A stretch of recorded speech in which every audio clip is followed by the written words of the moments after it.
이 제목은 절망에서 구원인데요. 참 사람들은 많이 절망을 하는 것 같아요. 지금 요즘 이제 뭐 많이 말들이 나오는 게 불확실한 미래. 불확실한 미래가 얼마나 사람들을 절망하게 만듭니까? 그래서 키에로 게고르는 인간에게는 죽음에 이르는 병이 있다. 죽음에 이르는 병. 뭘까요? 절망. 낙심하는 거. 그러니까 예수님 계속 성경을 통해서 하나님의 말씀을 보면은 담대하라. 담대하라. 강하고 담대하라. 두려워하지 말라. 다시 말하면 뭡니까? 낙심하지 말라. 절망하지 말라. 우리가 예수님 안에서 우리 자신이 절망되어지고 포기되어지면 내 자신은 포기되어지고 다시 내 자신이 누군가 코람되어 하나님 앞에서 내 자신을 재발견하게 됩니다. 그런데 세상에서 절망하게 되면은 자기 자신을 잃어버려요. 그래서 이 절망은 어떤 면에서는 정신병이다라고 이야기하죠. 오늘 성경 말씀에 보면 이 인간들이 당한 그 상황에 처해서 절망하는 사람이 두 이야기가 나옵니다. 그런데 이들이 이 절망스러운 가운데서도 불확실한 미래 가운데 아무 소망이 없음에도 불구하고 이들이 예수님 앞에 나왔을 때에 이 예수님이 하나님의 아들 되심을 믿었을 때에 그들의 절망은 소망으로 바뀌고요, 희망으로 바뀌고요, 행복한 마음으로 바뀌는 줄 믿습니다. 네. 그래서 우리가 이제 18절부터 26절까지 이렇게 읽었는데 그 위에 말씀에 보면 우리가 잘 아는 말씀 있죠. 잘 아는 말씀. 아마 예전에 같으면 이러한 선거철에도 많이 쓰이는 말씀이었는데 우리 그 위에 17절 말씀 한번 읽어보겠습니다. 17절 시작. 새 포도주를 낡은 가죽 부대에 넣지 아니하나니 그렇게 하면 부대가 터져 포도주도 쏟아지고 부대도 버리게 되니라. 새 포도주는 새 부대에 넣어야 둘이 다 보존되느니라. 아멘. 예수님께서 이 세례 요한의 제자들이 왔을 때에 우리는 금식을 하는데 왜 당신의 제자들은 금식하지 않습니까? 바리새인과 우리는 금식을 많이 한대요. 그리고 위에 보면은 이 서기관들이 나오는데 그들의 믿음은 계속 정죄하고 판단하는 믿음이었죠. 우리는 이렇게 금식도 하고 율법을 지키려고도 하는데 왜 당신의 제자들은 금식하지 않습니까? 라고 했을 때 예수님께서 새 포도주를 낡은 가죽 부대에 넣지 않는다. 왜 그렇습니까? 새 포도주를 낡은 가죽 부대에 넣으면은 부대도 터지는 거예요. 그 포도주도 쏟아지는 거예요. 둘 다 쓸모가 없게 되는 겁니다. 그래서 새 포도주는 새 부대에 넣어야 둘 다 온전하게 발효가 되면서 더 맛이 나는 포도주가 되겠죠. 이것은 어떤 말이냐면 이제 예수님께서 이 땅에 오심으로 인하여서 새로운 창조 질서, 새로운 시대, 새로운 하나님의 나라가 이 땅에 임한 줄 믿습니다. 아멘. 그러면 예수님께서 오신 이후의 삶을 살기 때문에 우리 또한 새로운 나라, 새로운 창조 질서, 하나님의 말씀 가운데서 살아가는 거죠. 그래서 보라, 이전 것은 지나갔으니 새 것이 되었도다. 이 말씀 있는 거죠. 그래서 바울은 막 외쳤어요. 너희가 이 땅에 발을 딛고 살지만 너희는 이 땅에 속한 사람이 아니라 너희의 시민권은 어디에 있다고요?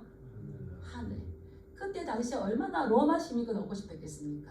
지금 우리가 미국 시민권을 얻고 싶어 하다가 지금 뭐 코리안들이면서 우리 한국 이렇게 되잖아요.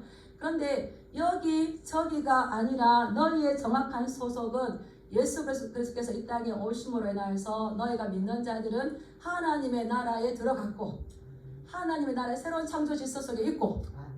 안 믿어지죠? 왜 안 믿어질까요? 우리가 이전 것은 지나가고 사망에서 생명으로 옮겼는데 이 생명의 풍성한 삶보다 여전히 옛것이 있기 때문에 이 말씀이 그렇게 우리에게 다가오지 않는 것 같아요. 그런데 우리의 시민권은 저 하늘나라에 있는 줄 믿습니다. 이것이 우리의 소망이에요. 이것이 우리의 소망. 그래서 이제 예수님이 이 땅에 오심으로 인해서 본격적인 하나님의 시대가 하나님의 나라가 임하였는데 새롭게 출발하는데 이전 것을 가지고는 이 새로운 시대를 살아갈 수가 없다는 거죠. 그거 한번 볼까요? 저는 놀랐어요. 14절 말씀 한번 읽어볼까요? 시작. 그때에 요한의 제자들이 예수께 나와 이르되 우리와 바리새인들은 금식하는데 세례 요한의 제자들 바리새인들 뭐 합니까? 금식하는 거예요. 금식하는. 그러는데 이들은 우리는 의로운 사람이야. 죄인들, 세리들은 마땅하게 저주를 받아야 돼. 그렇게 하는 거예요. 새로운 시대에 예수님께서 이 땅에 오셔서 하시는 말씀이 이제 너희는 제사를 원하는 것이 아니라 내가 긍휼을 원한다. 너희들이 짐승을 잡아서 피를 흘리는 그 제사를 원하는 게 아니라 그렇게 하나님 앞에 드리고 금식하고 내가 의롭다 하지만 의인 중에서 죄인이 있는 거죠. 그렇지만 예수님께서 이 땅에 오셨을 때에 나는 긍휼을 원하고 제사를 원하지 아니한다. 너희들이 나를 믿는다면은 하나님 사랑은 올바른 이웃 사랑으로 이웃에 대한 이 선을 행했기 때문에 구원 받는 게 아니라 예수님의 자녀가 됐다면은 반드시 선이 나오는 거죠. 이러하게 그래서 너희가 아무리 금식하고 나는 의롭네라고 부정한 것 이방인들 죄인들과 차단시키는 이것이 새로운 세대가 아니라 그런 것은 버려야 된다. 버려서 예수님께서 왜 이 땅에 오셨는지를 바르게 알고 너희들의 마음이 새로워져서 하나님의 말씀을 받는 세부대가 됩니다. 세부대가 되기 원합니다. 나의 마음을 치유해 주셔야 되는 거죠. 그런 거예요. 그래서 이 말씀을 하시고 있는데 그때 한 관리가 와서 예수님 앞에 어떤 요구를 합니다. 관리가 와서 말하는데 뭐라 이야기하는지 우리 18절 한번 읽어볼까요? 시작. 예수께서 이 말씀을 하실 때에 한 관리가 와서 저라여 이르되 내 딸이 방금 죽었사오나 오셔서 그 손을 얹어 주소서 그러면 살겠나이다 하니 이런 말씀들을 지금 가르치고 계실 때에 한 관리가 왔어요. 한 관리가 와서 절망적인 말을 합니다. 예수님께 저라며 이러되 무릎 꿇어서 아버지의 심정이 얼마나 아프겠습니까? 내 딸이 어떻게 되었다고요? 방금 죽었어요. 방금 죽었어요. 우리가 글을 읽기 때문에 그런가 보다 하는데 이렇게 우리 입장이 되어봐요. 예수님 찾아올 정신이 있겠습니까? 대성통곡하겠습니까? 이 아버지의 믿음 못하는 것 같아요. 방금 죽었사오나 그러나 우리 집에 오십시오. 우리 집에 오셔서 손을 얹어 주시면 그러면은 금방 죽은 내 딸이 살아나겠습니다. 이렇게 이야기하는 거예요. 이게 이제 마가복음과 누가복음에는 이 관리가 누군지 회당장 야이로 들어보셨죠? 회당장 야이로의 딸. 그런데 마태복음의 기록의 특징이 있어요. 마태복음은 어떤 기적들, 사건들을 다 흩어져 있는 것을 한데 모으는 그런 특징이 있다고 그랬잖아요. 근데 마태는 자기 자신도 잘 안 드러내요. 그러면서 또 예수님의 이야기할 때에 주인공 예수님만 드러내지 조연을 잘 안 드러내요. 그래서 혈루증 걸린 여인, 맹인이 눈 뜬 사람 이름, 앞에 중풍병자 이름 이런 들이 안 나와요. 누구만 더 부각시키고 싶어 하는 겁니까? 오직 예수입니다. 오직 예수. 잘못하다가는 예수님 이야기하다가 나오면 내가 숟가락을 딱 얹어버리는. 그래서 얼마나 겸손한지. 이 자기 자신도 세리마태라고 이렇게 하잖아요.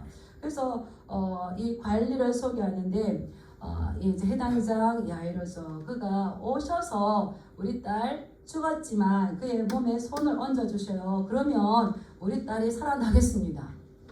이만한 믿음이 어디서 나왔을까요? 지금 앞에 서기관들, 바리새인들 누구보다 구약에 기록된 메시아가 어떤 모습으로 이 땅에 올지 잘 아는 사람들입니다. 그럼에도 불구하고 예수님을 받아들이지 않았습니다. 계속 선지자가 저럴 수가 있겠는가 이렇게 비판, 판단, 마음으로 수곤수곤 하는데 이 관리는 와서 손을 얹어 주십시오. 그러면 우리 딸이 금방 죽었지만 살아나겠습니다. 이제 이러한 믿음을 이야기하는 거죠. 근데 이때 당시 회당장이 누군지를 보면 회당에 오늘날로 말하면 이 교회에서 유대인들이 바벨론 포로로 끌려가서 더 이상 성전이 없어요. 예배는 드리고 싶은데 그래서 회당을 지어서 거기서 말씀을 가르치기도 하고 또 서로 교육시키기도 하고 남자 10명이 모여야 회당이 됩니다. 남자 10명이 모여야 10명 없으면 회당이 안 되는 거예요. 거기에 회당장인 거 보면은 그 집회에 이제 우두머리죠. 그래서 이 회당장이 예배를 드리지는 않아요. 이제 예배 순서를 짜는데 오늘 말씀은 누가 전할까? 그래서 말씀 전할 사람들을 찾아가요. 랍비가 와서 하든 오늘날은 목사만 주구장창 설교를 해요. 근데 그때는 이 말씀에 대해서 이야기하고 싶은 사람. 그래서 바울도 회당에 가서 이야기하잖아요. 예수님 다시잖아요. 그러니까 이 회당장은 자기가 말씀 전하는 것이 아니라 누가 오늘은 말씀을 전할까 이렇게 이제 그 순서를 전하기도 하고 이제 그런 예배를 관리할 뿐만 아니라 또 이제 성경책을 관리해요. 그때 파피루스 이렇게 갈대로 만들었기 때문에 보게로 보관을 잘하지 않으면은 상하게 되는데 이걸 이제 보호합니다. 왜 회당장이 만들어졌냐면 이 예수님 당시 그 이전에 제사장은 아론의 후손들만 될 수 있었어요. 근데 제사장이 정치와 이제 타협을 했어요. 결합이 되어가지고 예수님께서 십자가 지실 때에 대제사장이 제가 잘 세워보지 않는데 아마 3명이 있어요. 3명. 대제사장 1명이어야 되는데 제사장이 너무 많아요. 뭐 무리가 너무 많아요. 그러니까 이 헤로데에게 잘 보이면은 대제사장을 주는 거예요. 그러니까 백성들은 그걸 알았던 거예요. 그래서 이 백성들은 헤롯 왕이 임명한 제사장은 올바른 제사장이 아니다. 그래서 그들을 인정하지 않고 백성 중에서 신뢰받고 존경받는 사람을 뽑아서 그리고 탁월한 지도력이 있는 사람을 뽑아서 회당장으로 세웠어요. 그러니까 신뢰가 있고 존경받고 탁월한 지도력이 있고 그러니까 세운 거죠. 그런데 이 회당장은 이 성경을 관리하고 회당을 관리할 뿐만 아니라 따라할 것입니다. 백성들이 하나님의 말씀을 잘 지키나 안 지키나 감독했다. 암행어서 다녔는지. 그래서 제가 저도 뜨끔했어요. 말씀 전해놓고 그냥 읽는 것이 아니라 제자 삼아 말씀을 지키게 하는 거였어요. 말씀을 가르쳐서 지키게 하라. 이게 부탁이거든요. 가르칠 뿐만 아니라 지키게 하는데 회당장이 그랬더라고요. 제가 한 번씩 암행어서 나가야 될 것 같습니다. 네, 그래서 이번 주에 말씀이 뭐였습니까? 지난주에 말씀이 뭐였습니까? 제목도 모르면 안 되죠. 그 말씀 계속 품고. 그래서 이 말씀을 이제 지키는지 안 지키는지 참 귀한 직분인 것 같아요.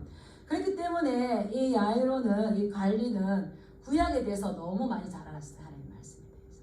구약에서 죽었다 살아난 사람이 있습니까? 없습니까? 없습니까? 있어요. 있습니다. 누구? 에노.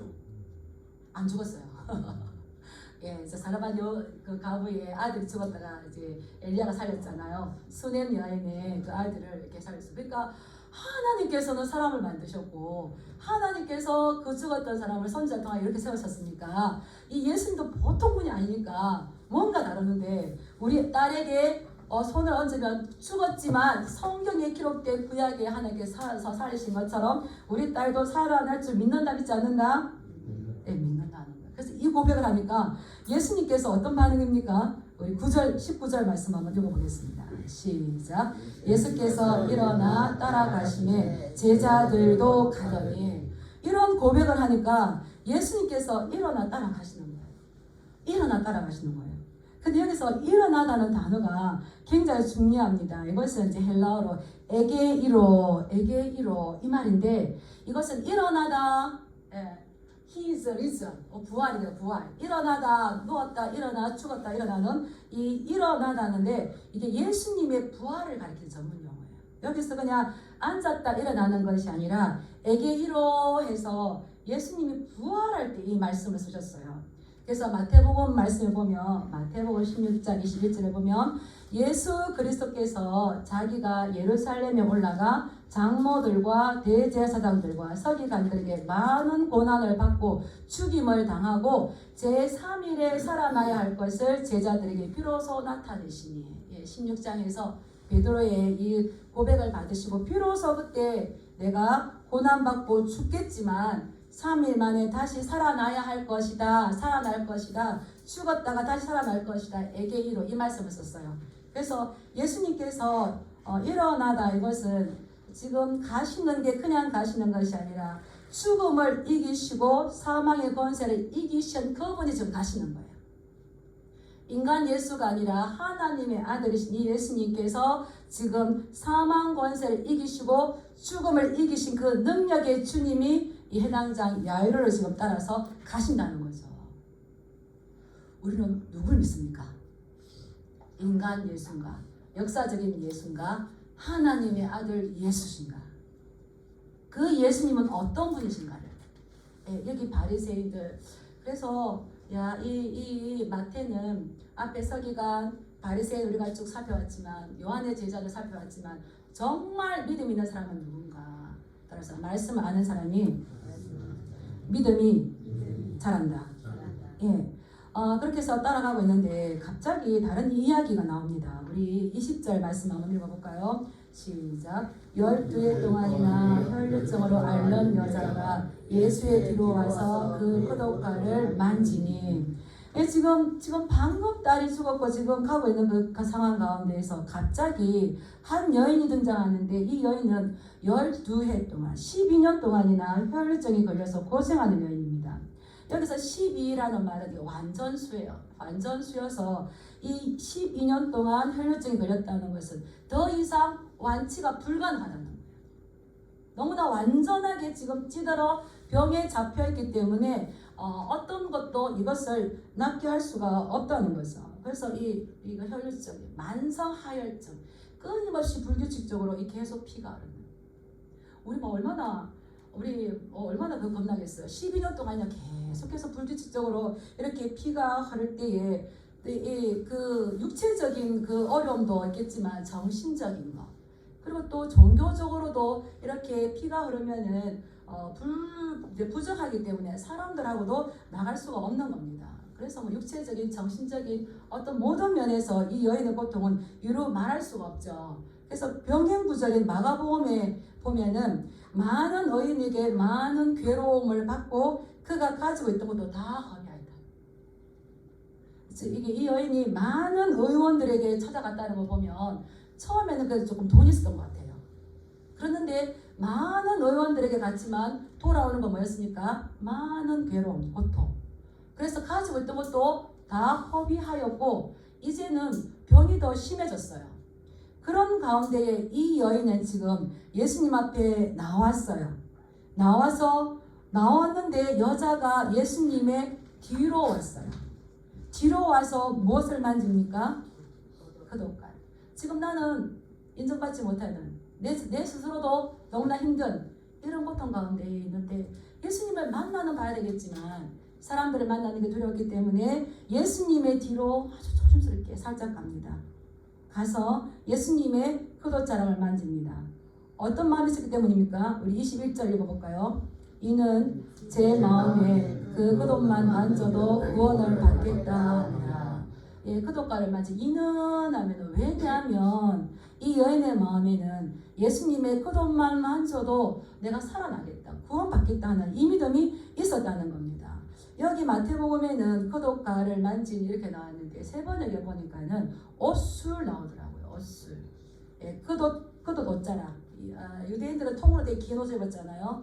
옷자락 네 군데에 이렇게 장식처럼 이 술을 달았대요.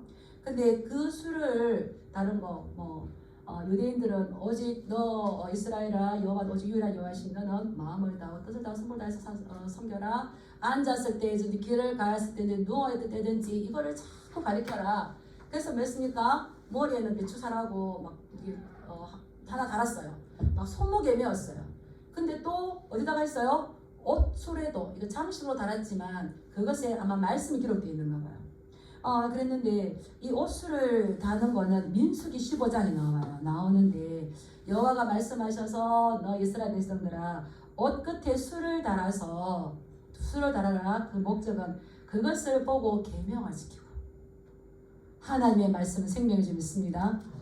그것을 기억해서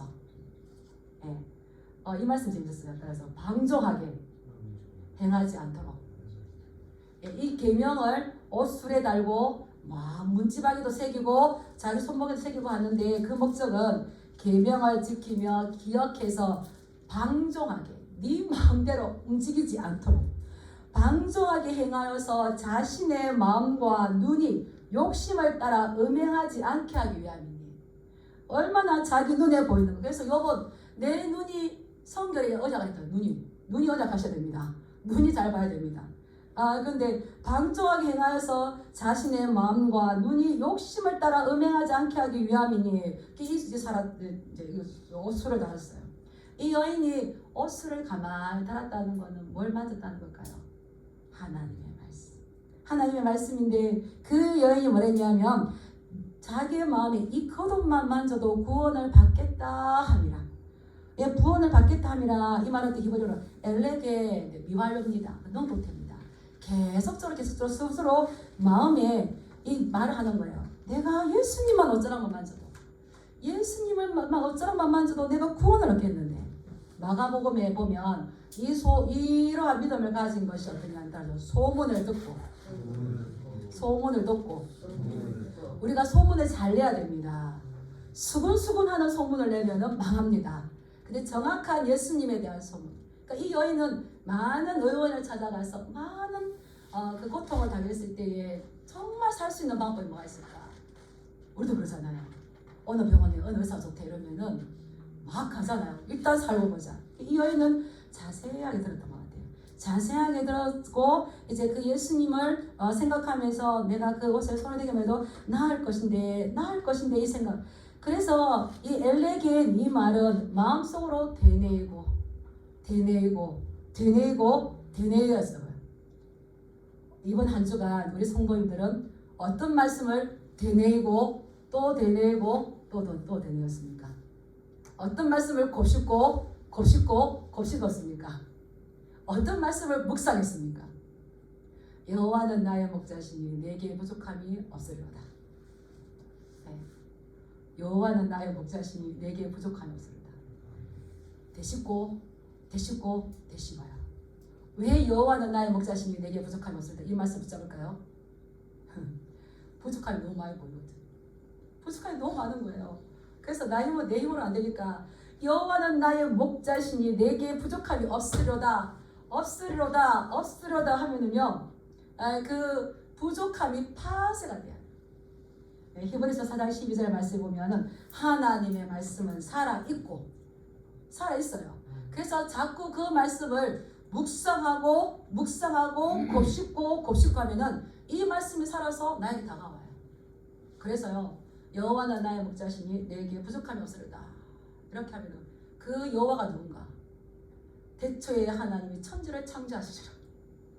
우리의 목자는요, 천지를 창조하신 분이에요. 그분이 나의 목자예요. 그래서 걱정할 게 있다 없다. 그냥 끝나는 거예요. 너무 재밌지 않아요? 저도 너무 부족하고 너무 힘이 없어가지고 매일매일 여호와 나의 목자니 내게 부족함이 없어요. 그가 나를 풀어주는 힘을 빼내려다. 내가 3을 좀 막 했어요. 그게 6절까지 있어요. 손가락 하면서 막 했어요. 놀라운 건 자꾸 묵상하고 자꾸 곱씹으면요, 부족한 거는 파쇄가 돼야지. 그리고 이 여호와가 어떤 분인지 믿음의 눈이 밝아져요. 그래서요, 이 하나님에 대한 신뢰가 쌓여지는 거죠. 그래서 다시 나의 힘이 되신 여호와여 내가 주님을 사랑합니다. 그래서 나의 힘이 되신 여호와여 내가 주님을 사랑합니다. 나의 힘이 되신 여호와여 내가 주님을 사랑합니다 하면은 하나님께서 뭘 주실까요? 힘이 되어 주십니다. 그래서 지난주에 이거를 내가 성도님한테 비밀로 가르쳐 줬어요. 했는지 아닌지 모르겠어요. 김영수 집사님 이거 했어요 안 했어요? 다른 게 없어요. 우리가 이 변화무쌍한 이때에 뭘 붙잡겠습니까? 나의 힘이 되신 여호와여 내가 주님을 사랑합니다. 내가 주님을 사랑합니다 하면 이 하나님의 힘이 그 능력이 나에게 부어져요. 그래서 이제 우리가 어떤 이들을 어떻게 감당해야 될지 분별이 생기는 거죠. 이러한 상황 가운데서 이 어려운 가운데에서 하나님께서 우리에게 요구하시는 것을 한번 따라 해보겠습니다. 상황이 아니라 믿음이다. 상황이 아니라 믿음이다. 네, 지금 이게 불가능한지 가능한지 어려운지 쉬운지 하나님 할 수 있는지 할 수 없는지 이게 중요한 것이 아니라 하나님께 대한 믿음인 거예요. 중풍병자가 4명의 친구들을 해서 지금 들것에 들려왔어요. 그러니까 내 제사함을 받았는데 그러니까 우와 저 지금 나쁜 근데 네 침상을 들고 가라 하니까 이제 들고 왔어요. 예수님이 내 제사함을 받았느니라 가시올까요? 저 중풍병자 누워 있는데 내 침상을 들고 가라, 이게 더 쉬울까요? 네? 둘 다 쉬워요. 둘 다 쉬워요. 내 죄 사함을 받았느니라 뭐 표가 안 나니까 이게 더 쉬운 것 같잖아요. 근데 내 침상을 들고 가라, 이게 어려운 것 같아요. 근데 죄 사함의 권능 있음을 보여주시려고 내 침상을 들고 가라고 그때 들고 갔어요. 하나님은 어떤 것에도 제한받지 않으세요. 그렇기 때문에 제한받지 않으시고 변함도 없으세요. 말씀을 계획하시고 성취하신 분이 하나님이세요. 그래서 네가 상황이 어렵냐, 불가능한가, 가능한가, 쉬우냐, 어렵냐, 이게 중요한 게 아니고 그 하나님은 할 수 있다는 믿음인 거죠. 이렇게 자꾸 하면 자꾸 여호와 나의 목자신 내가 부족한 게 없었다 그러면은 부족한 거는 없어지고, 우와, 하나님이 오늘 내 발로 걸어와서 이렇게 예배드릴 수 있는 거 감사, 모든 것이 감사. 어린 아이가 그랬대요. 내가 이렇게 살아있는 게 하나님 은혜다. 아는 거예요. 아는 거예요. 그 은혜인 거예요. 그러면 나의 힘이 되신 여호와여, 내가 주님을 사랑합니다 하면 이제 따라합시다. 문제는 만만해지고, 문제는 작아지고. 문제가 너무 클 때 기도하시기 바랍니다. 그때도 나가시면 안 돼요. 그때 싸우면 안 돼요. 문제가 엄청나게 컸을 때에 자꾸 말씀 붙잡고 여호와 나의 목자신 내가 오직하면서 막 암송하시고, 나의 힘이 되신 여호와여 하면은 산만 같은 이 문제가 어떻게 될까요? 작아져요. 나의 믿음 어떻게 될까요? 점점 올라와가지고 이제 말씀을 먹으니까 간이 배 밖으로 나와요. 그래서 겁나는 게 없어져요. 그럼 어떻게 될까요? 이제 문제가 작아져요. 그럼 어떻게 하면 될까요? 툭 쳐버립니다. 이게 기도의 능력이에요. 무슨 일과 어떤 어려운 상황이 있을 때에 항상 먼저 기도를 붙잡으시기 바랍니다. 예수님께 나아가시기 바랍니다. 그럴 때에 하나님께서 우리에게 믿음을 보시고 역사하시죠. 그래서 히브리서 11장에는 믿음으로 아벨은, 믿음으로 에녹은, 믿음으로 노아는, 믿음으로 아브라함, 믿음으로 나 김종욱, 한 주간도 믿음으로 승리하시기 바랍니다. 그래서 하나님은 찾는 자에게 반드시 하나님 계신 것과 상 주시는. 근데 이 상은 어떻게 받을까요? 그냥 내가 열심히 하다 되는 게 아니에요. 시편 19편 11절에 보면 내가 이것으로 경고를 받고 이것을 지킴으로 상을 얻나이다. 너희는 꿀보다 더다한 손꿀보다 더다한 이것을 먹어라. 이게 말씀이잖아요. 성도를 온전하게 하는 건 없어요. 뭐가 온전하게 할까요? 말씀과 기도. 그래서 이것으로 경고를 받고 이것이 뭐라고요? 말씀인 겁니다. 이것을 지킴으로 상을 받느니라. 내가 열심히 일을 하면은 아니에요. 따라해보겠습니다. 하나님께서 말씀하신 것을 지키기도 시간이 없는데, 말씀하지 않는 것은 말씀하지 않는 거 열심히 하려고 애쓰지 말라. 제가 진리한교회 와서 자꾸 장모님하고 이게 부딪힐 때 했던 말이에요. 지금 하나님께서 말씀하신 거 하기 바쁜 때에 말씀하지 않은 거를 막 하려고 하다 보면 마음 뺏기고 에너지 뺏기고 물질 뺏겨가지고 점점 말씀하셨던 거는 못하게 되는 거예요. 그 뒤에는 예수님께 가서 예수님 이렇게 하려고 힘들었는데 왜 안 도와주세요? 어느 선교사 그러잖아요. 내가 너보고 하라 그랬니? 전 충격받았어요. 그래서 진리한교회 왔을 때에 하나님께서 하라 한 거에 음성 듣기서 절대 안 됩니다. 지금 그런 거예요. 이 말씀을 지킴으로 경고를 받아요. 이 지킴으로 상을 얻는 거예요. 우리의 상은 하나님의 말씀을 지킬 때에 하나님께서 가장 영광 받으시고, 그게 우리의 상이 되는 줄 믿습니다. 그래서 믿음은 자기 성취가 아니라 따라서 자기 복이다. 이 여인은 자기를 포기하고 이 믿음을 가지고 그 돈만 만져도 구원을 받겠다 하는 이 믿음을 가지고 와서 살짝 만졌는데 예수님께서 이것을 아셨어요. 그래서 22절에 보면 예수께서 돌이켜 그를 보시며 가서 돌아서서 이 여인을 바라보셨더라고요. 바라보시면서 따라 안심하라. 지금 사람들의 눈을 피해서 자기의 그 부족함을 가지고 뒤로 살짝 와서 이 옷자락을 만지는데 용기를 가져라. 담대하라. 따라. 하나님을 아버지로 섬기면서 그분이 무슨 일을 할 수 있을 것이라는 이 소망을 가지고 나왔을 때 예수님은 따라 안심하라는 거. 안심하라. 용기를 가져라. 내 믿음이 너를 구원하였다 하시니 그 즉시로 구원함을 받으니라. 우리의 믿음이 예수님께서 주시는 것 같지만 우리의 믿음, 예수님께서 주시는 그 구원의 감격을 가지고 나의 믿음이 되어야 됩니다. 어느 분은 목사의 믿음이 구원을 얻는 것 같아요. 그래서 자꾸 목사가 기도해 주라 그래요. 그것도 중요한데 이 예수님께서 누구의 믿음이라 그랬어요? 내 믿음. 수로보니게 여인에게 뭐라고 했어요? 내 믿음이 크도다 내 소원대로 되지어다. 그 중풍병자 그들의 믿음을 보시고 백부장이 뭐라고 했어요? 내 믿음대로. 우리가 가장 지금 중요하게 해야 될 것은 나의 믿음을 성장시키는 겁니다. 믿음은 어디서 나오는 겁니까? 말씀이에요. 말씀. 놀라워요. 나의 힘이 되신 영광. 내가 죽은 사람 힘이 없으니까 막 하다가 하나님이 나의 산성이시고 요새시고 피할 바위시고 나의 구원이시고 이 믿으시는 거예요. 믿음은 누가 줍니까? 내가 외친다 되는 거 아니에요. 따라서 믿음의 주요 온전케 하신 예수님을 바라보자. 믿음은 하나님께서 우리에게 주시는 선물이에요. 내가 부러진다고 내 확신이 아니고 하나님께서 주시는 선물이기 때문에 말씀에 근거해 갈 때에 이 말씀에 순종할 때에 하나님께서 우리의 믿음을 온전하게 하시는 거예요. 그래서 이 여인은 내가 그 돈만 만져도 구원을 받겠다. 여기에서는 소조라는 말을 썼어요. 에게이로가 아니고 소조를 썼는데 이것은 내가 고침받겠다.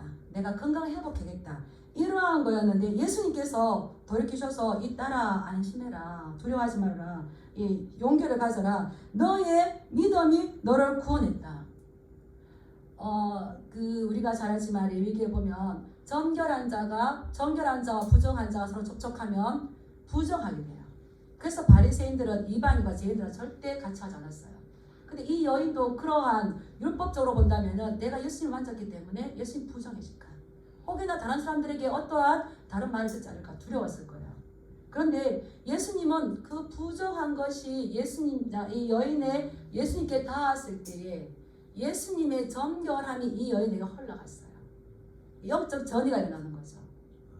예수님은 우리의 부정한 것, 다시 말하면 이게 이제 우리의 죄인 거죠. 이것을 모든 것을 짊어지시고 골고다 언덕을 오르셔서 십자가에서 다 못 박아 주셨습니다. 해결해 주셨습니다.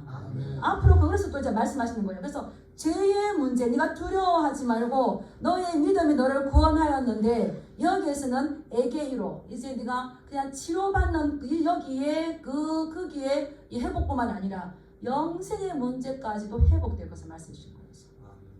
예수님께 나왔을 때 우리는 이 육신의 연약함을 많이 구할 때가 있습니다. 그런데 이 연약함을 주신 이유가 그것만 치유받는 것이 아니라 그걸 통해서 내 인생이 내 마음대로 되지 않는 거. 영원한 주인이 있구나. 그분에게 찾아가서 아빠 아버지라 부르면서 나를 치유해 주시고 나의 영적 문제를 치유해 주시고 나의 죄의 문제를 치유해 주시고 여기까지 나아가기를 원하는 것이에요. 네. 그래서 이 예수님께서는 이제 그 적시로 구원을 받으니라. 이 여인이 몸의 이런 건강 회복뿐만 아니라 영적인 회복까지 얻은 줄 믿습니다. 예, 그런데 이제 예수님께서 이제 이 관리 집에 갔어요. 관리 집에 가니까 난리가 났죠. 어떤 난리가 났는지 한번 보겠습니다. 23절 시작. 예수께서 그 관리의 집에 가사 피리 부는 자들과 떠드는 무리를 보시고 24절 이르시되 물러가라. 이 소녀가 죽은 것이 아니라 잔다 하시니 그들이 비웃더라.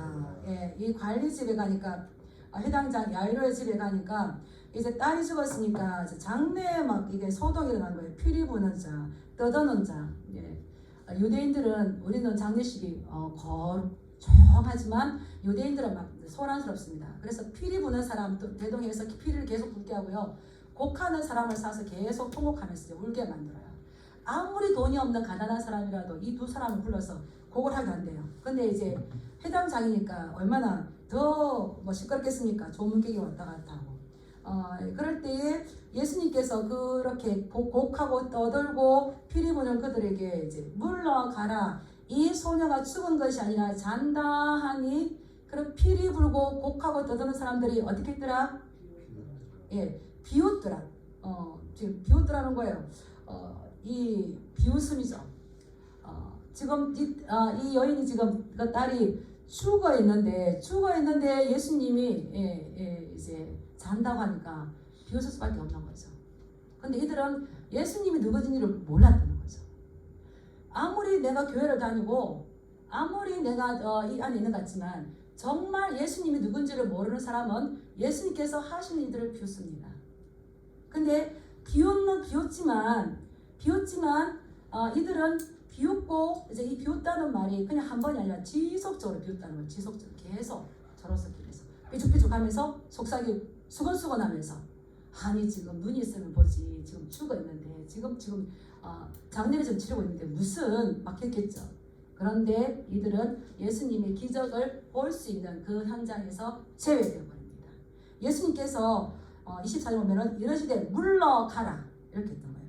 물러가라. 무리를 내보낸 후에 25절 한번 읽어볼까요? 시작. 무리를 내보낸 후에 예수께서 들어가사 소녀의 손을 잡으심에 일어나는지라. 이 계속적으로 한 번이 아니고 계속적으로 비난하고 자기들끼리 비웃고 하는 이들을 이제 나가라 하지 못 그뿐만 아니라 무리를 내보냈다는 거예요. 강압적으로 몰아내셨다는 거예요. 하나님께서는 예수님의 하나님 되심과 그 능력을 믿지 않는 자, 인정하지 않는 자, 의심하는 자들에게는 하나님의 특권에서 제외되게 만들어버립니다. 곳곳에 말씀 나오잖아요. 그들이 믿지 아니함으로 예수님이 떠나십니다. 성전에서 떠나십니다. 그럼에도 불구하고 우리는 하나님 없는 곳에서 하나님 예배한다고 그러죠. 매몰차게 예수님이 몰아내 버리시고 마가복음에 보면 제자들 만들어요. 그래서 그들이 나중에 이 일에 대한 증인이 되는 거죠. 그래서 예수님께서 너희가 지금 비웃고 있지만 내가 이 잔다고 했던 것이 어떤 건지 보여줍니다. 그래서 소녀의 손을 잡음에 일어나는지라. 이게 뭡니까? 소녀가 달리다고 하시는 거죠. 오늘 우리는 어떠한 믿음을 가지고 있습니까? 너희가 상황이 힘드냐 어려우냐가 중요한 게 아니라 이 해당장처럼 혈증 걸린 저희처럼 하나님 아버지께 이 문제를 가지고 나오는 거예요. 그리고 믿음을 가지는 거예요. 그럴 때에 우리에게 참된 소망이 있는데요. 시편 72편 4절의 말씀을 보면 나는 항상 소망을 품고 더욱더욱 주를 찬송하리로다. 이 말씀이 있는 겁니다. 사단은 우리에게 소망을 빼앗아가 버립니다. 희망을 빼앗아가 버리고요. 부정적인 마음, 비웃는 마음을 줍니다. 근데 따라해보십니다. 모든 생각을 사로잡아 주님 앞에 굴복시키고. 네. 이런 비웃는 거는 자유죠. 자기들 할 수 있는 거죠. 그런데 하나님의 그 기적과 하나님의 은혜의 자리에서는 함께하지 못한다는 거예요. 퇴출당하고 버리고 격리시켜버린다는 거예요. 우리는 예수 그리스도께서 이미 이 땅에 오셨고 지금 이 은혜의 성령의 시대에 성령님이 임했다는 것은 하나님의 말씀이 기억나는 삶을 살게 됩니다. 어렵고 힘든 상황 가운데에서 그 상황이 아니라 성령이 머릿속에 계신다면 너희가 성령을 받으면 능력을 받으면 성령님이 하시는 일 첫 번째가 하나님의 말씀을 기억나게 만든다. 하나님의 말씀이 기억났으면 그 말씀이 응답입니다. 붙잡고 곱씹고 그래서 말씀 암송하는 거잖아요. 암송이 힘인 거예요. 그 말씀을 자꾸 되새기다 보면은 그 말씀에 그 뼈다귀가 우러져서 우리에게 감당할 수 있는 힘이 되시고 되는 거죠. 그래서 앞으로 너희가 새 포도주는 새 가죽 부대에 담아야 돼. 이러한 예수 그리스도가 이 땅에 오신 목적과 그분이 어떤 것을 가지고 왔는지 올바르게 깨닫지 못하고 옛 구습을 따라가서는 하나님의 나라의 새로운 시대에 합당하지 않다는 거예요. 그런데 우리의 믿음은 무엇을 기준으로 가야 되겠습니까? 시편 19편 11절 말씀처럼 이 말씀으로 경고를 받아야 돼요. 그래서 따라가겠습니다. 말씀이 하라는 것하고 너무 충성이 많아가지고 하지 말라는 건 막 말씀하지 않은 거 하지 마세요. 내가 나중에 책망받아요. 제가 이제 진리학교 이렇게 오기로 했을 때 CTS를 본 것 같아요. 봤는데 그 선교사님이 그러더라고요. 교회를 지었대요. 교회를 짓는데 너무 힘들더래요. 너무 힘들어서 하나님 제가 이 성전 지으면 하나님께서 기뻐하실 거라서 제가 성전을 짓는데 하나님께서 기뻐하는 성전을 짓는데 왜 이렇게 힘이 듭니까? 막 기도를 했대요. 어느 순간 떡 들리더래요.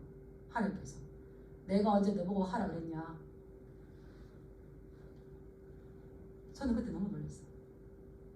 우리는 다 뭐 성전 짓고 내가 좋아하면 하나님 좋아하실 거라 생각하고 있어요. 아닙니다. 내가 좋아하면 하나님 좋아할 거라 아닙니다. 하나님께서 말씀하신 것을 할 때에 하나님께서 정말 기뻐하시고 우리에게 기쁨의 가루를 부르신 줄 믿습니다. 이게 새로운 시대, 새 창조 질서에서 살아가는 방법이에요. 따라합시다. 내가 좋다고 하나님 좋아하시는 게 아니고 말씀을 이룰 때에 하나님께서 기뻐하시고 우리에게 믿음을 주시고 기쁨을 주신다. 네, 그래서 저도 부족하지만 그냥 기뻐지는 거예요. 뭐 결과는 있고 꼴 떠나서 하나님께서 말씀하시는 그것을 할 때에 목사가 뭐 하겠습니까? 목사가 뭐 하겠습니까? 듣든지 안 듣든지 나가 전하고 이렇게 하는 거죠.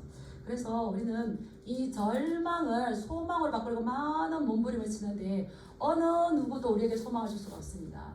기본적으로 죽음에 이르는 이 병이 순간순간 찾아올 수밖에 없어요. 현성이가 그러더라. 현성이가 아주 좋은 것도요 목사님, 아주 좋은 것도요 잠깐인 것 같아요. 그런데 예수님 우리 죄를 위해 십자가를 지셨는데 사람들이 몰라요. 너 어떻게 그런 거 아냐? 잘못 말씀드렸어요. 어린 아이도 양심으로 깨닫는데, 그래서 어른들은 막 가지고도 안 되면 또 하는데 아무리 좋은 것도요 잠시 잠깐 뿐인 것 같은데요 그걸 몰라요. 그래서 예수님 오셨는데 또 몰라서 십자가에 못 박았는데요 예수님이 아버지 저들의 죄를 알지 못하게 용서해 주시고 이렇게 했대요. 어린아이가 순전하니까. 그래서 우리는 어떤 상황 가운데든지 하나님만 우리의 소망이 되고, 우리가 또 절망이 될 때에 시편 기자처럼 나는 항상 소망을 품고 더욱 주를 찬송해요. 왜 제가 이 말씀을 배울까요? 너무 힘들고 그럴 때마다 이 말씀 붙잡았으니까 더욱 하면은 힘은 하나님께서 주세요. 참된 소망을 하나님께서 주세요. 그래서 하나님만이 나의 소망이구나, 다른 어떤 것이 아니라 믿음의 길이 바르게 정립되어지는데, 우리 2024년도에는 오직 성경, 오직 믿음, 오직 은혜, 종교계 5대 강령이잖아요. 그래서 오직 예수 그리스도, 오직 영과, 우리의 모든 일들은 최종적으로 사람이 나타나는 것이 아니라, 사람이 드러나는 것이 아니라, 마태가 가감하게 삭제해버리고 예수만 드러내는 것처럼 우리도 예수님의 영광만 드러내는 그러한 삶을 사시기를 주님의 이름으로 축복합니다. 네, 기도하겠습니다.